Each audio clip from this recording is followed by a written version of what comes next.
Hi, my name is Nikki, and I'm with Mint Yoga Studio in Fort Thomas, Kentucky. And I'm here to offer you some helpful strategies and exercises as you prepare to run in the virtual Yes You Can 5K in support of the Cincinnati Association for the Blind and Visibly Impaired. And so as we start up, let's just begin in a nice standing position. We're gonna just do something called bouncing on the heels. It's just a little kind of lift up, just a little bounce of the heels, nothing too hard. Keep a spring in your knees just to kind of arrive here. And then let's get a little stretch, reaching your arms up over your head. You might even grab a hold of your right wrist or left wrist and stretch from one side. Come on back up to the center and reach for the other wrist and stretch to the other side. And now open your arms out, and you want to gently fold and bend into those knees. Keep this soft. Feel free to keep the legs straight if your body is ready to keep the legs straight. Now bring your hands down to the mat and step back into a plank pose. Bring the knees down to the mat. This is when our practices will change. If you have a traditional practice, you want to go into a chaturanga yoga push-up, go for it. Otherwise, just find a little draw. Just bringing your chest down, your chin, and then rise and lift up. This is a cobra. Maybe you come up into an upward facing dog. This is really good for opening your chest and your shoulders. And then you're gonna shift back and make your way into a downward facing dog. In our downward facing dog, we get an opportunity to stretch our hamstrings, right? Our feet, our arches. It even strengthens your shoulders. And so you can make this tiny stretch as much as you need to. You can walk your hands in or walk your hands out, but essentially you are in an upside down V. And now step your right foot forward. We're gonna come into a low lunge. And this nice low lunge is a great way to stretch and strengthen your quads. Stretch your hip flexors, your hamstrings as well. And now step your left foot up to join a right. And just slowly come up. And then slowly come down. Bend your knees. And now step your right leg behind you. Bring your right knee down and come into a low lunge on the left side. And so your right toes can be curled under. You can lean into this. It may be safer for you to keep that left knee on top of that left ankle. Take care in your lunge. And let's go ahead and step back this time, again, into downward facing dog. We're gonna step that right foot forward once more. Bring your left knee down and come up. And then bring your hands down, step your left foot up to join a right. Come up halfway, and then slowly come back down. Bend those knees in this again. We're gonna step that right leg behind you. And so we're just doing a low lunge on both legs, okay? And now slowly step your right foot up to join the left and make this feel safe. So try not to squeeze those glutes. You're moving and bending and folding from the hips, not the waist. And so slowly, as much as you need to, bend into those knees, slide your hands up along your shins, your thighs, and then come all the way up to standing. Now, we don't often think about tree pose being something that's healthy for runners, but remember, running is a one leg kind of sport. And so just for a moment, see about bringing your right foot onto that left thigh. Maybe you even stack that right foot on top of your left thigh. And this is where you can explore. You can kind of come forward in a nice hinge. You can sit down and bend into that standing leg. Whatever you're doing, do it safely, but the idea here is to strengthen the ankles and the calves, but you're also getting a nice opening in your hips. And now from here, slide that right foot to the outside of your left foot. Maybe the toes touch. And we're gonna slowly fold forward. This is good for your IT band, and sometimes in running, that IT band can be aggravated. So you don't have to come down too far. You can have your hands softly on your shins, the back of your shins, the front. And then gently come back up. And uncross your legs, and let's move into a tree pose on the left side. So it might be that you want to be a little tree today. Or extend and lift that left foot up into that right thigh, the inner right thigh. Pause here. Stay here if you want to. You can stretch those arms up if that feels better. Or explore stacking your left foot on top of that right thigh. And then explore if you want to come forward again.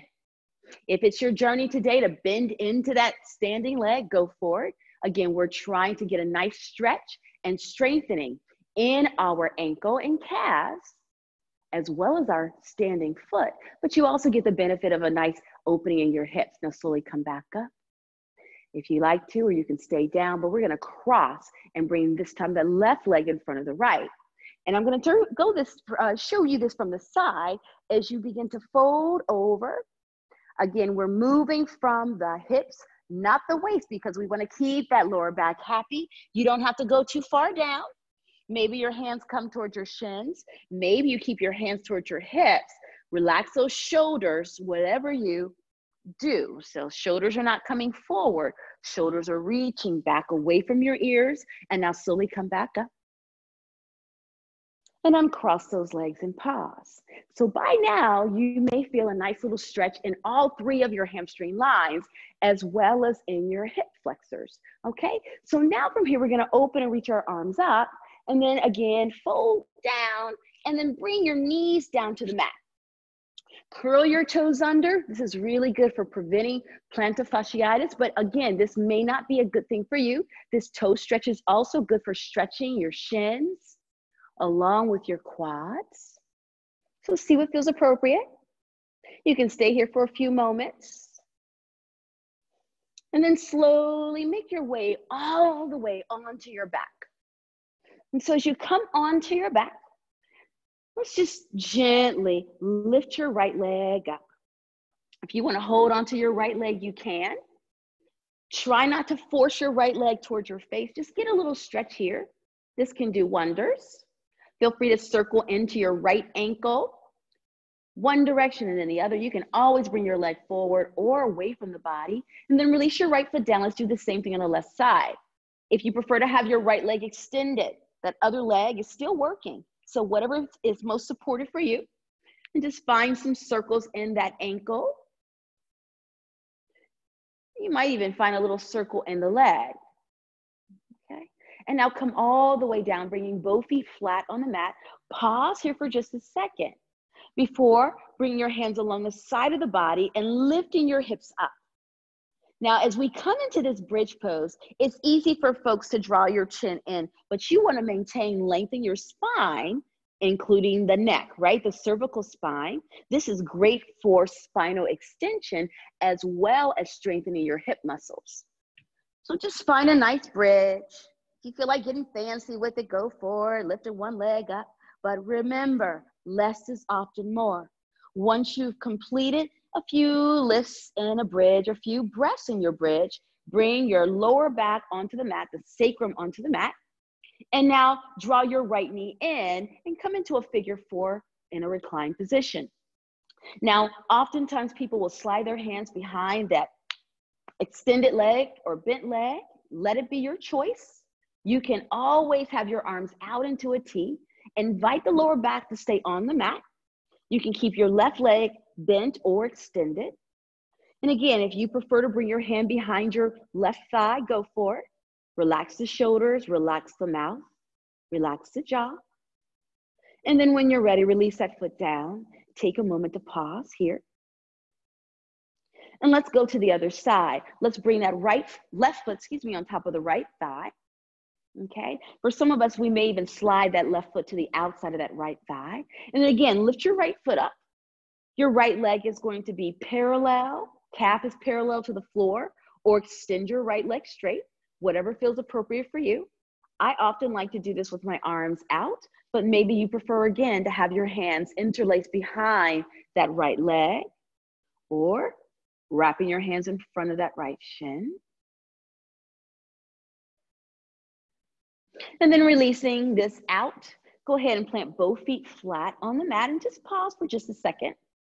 We're going to move into something that's called a reclining cow face pose. And one of the benefits of this is to improve the range of motion and your hips. And it also loosens tight glutes in addition to loosening your hamstrings. And there's some hip position benefits, right? And so now stack your right knee on top of your left knee and then see if you can lift both feet up. This is when our practices may differ. You might reach for the outer edges or the soles of the feet and just kind of pause. Keep the neck in a neutral position, so feel free to slide a towel underneath your back if you feel like your chin is going in or if your chin is jetting up. And now gently uncross. We're going to move to the other side and stack your left knee on top of your right. And again, reaching for the soles of the feet or holding onto the ankles. This is how the practice differs. Or you can just release those arms out. So the options are to hold onto the feet, hold onto the ankles, release the arms out, pause. And then slowly, when you're ready, bring both feet back down to the mat. Just be here.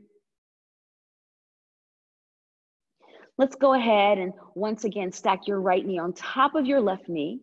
And then find this gentle spinal twist, easing the knees slightly over to the left side. You can gaze over to the right shoulder, the right thumb, or keep your neck in a neutral position, gazing up to the ceiling. Sometimes it's nice to bring that left hand to the outside of that right thigh.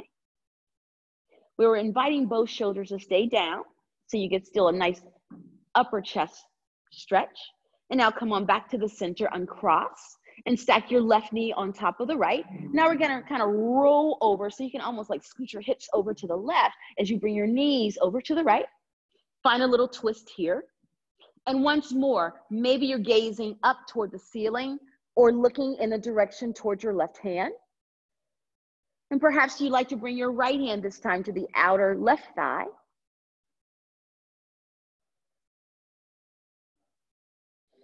And now slowly come back up. Bringing your back on the mat, both feet into standing position, staying here. Or gently extend both legs up and stretch your arms out and find some circles in one direction. Find circles in the other direction. So this is essentially like legs up against the wall, okay? And the benefit of legs up against the wall is that it's a nice way to relieve any tension that may have formed in your legs, your back. And it also stretches your hamstrings and your glutes in a really soft and supportive way. And so once you've kind of explored these different stretches, you can rock forward and back and come up to a comfortable seated position. You may move over to one side and rise up into a seated position, or you may say, oh, I feel great, I'm ready to get running, and you rock forward and back, moving through a little cat-cow, or come to standing and get ready to run and go. Again, my name is Nikki. I'm from Mint Yoga Studio. Thank you so much. I hope that you can benefit from these stretches.